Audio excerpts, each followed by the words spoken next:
Ultraviolet light is bad for your eyes and bad for your skin, but it could just save our planet, thanks to the photoelectric effect. The photoelectric effect occurs when a photon, a light particle, comes into contact with an electron.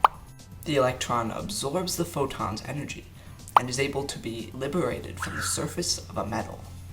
To understand why it is a light particle and not a wave of light interacting with the electron, we must first understand light intensity. Light intensity simply refers to the amount of light present in a given area.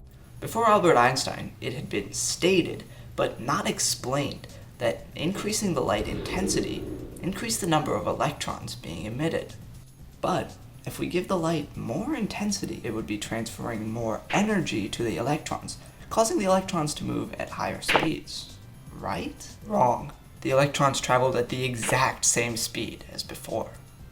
Albert Einstein so elegantly explained that increasing the light intensity increases the number of light particles, or photons, being emitted, which would explain why more electrons are being liberated from the surface of the metal.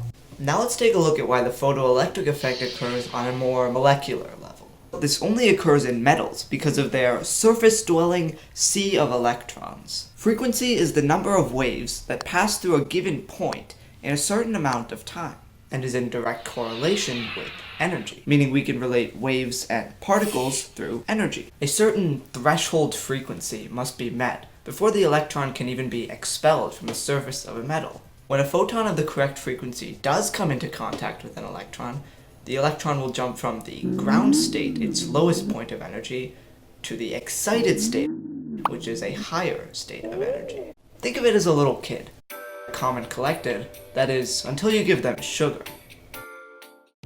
Then, they jump into the excited state. However, they can't remain there forever, and will eventually return to the ground state. If the energy is high enough, the electron can go one step further than excited state, which is being liberated from the surface of the metal. Now let's get back to that part about saving our planet.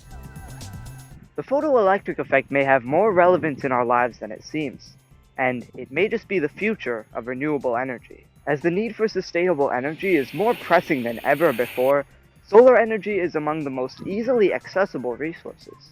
Silicon, a popular metal of choice for solar panels, has electron-enriched areas from which electrons are liberated and electron-deficient areas that attract liberated electrons. Due to an electrical field between the two regions, liberated electrons are forced to pass through a wire, creating an electrical current that can power the future.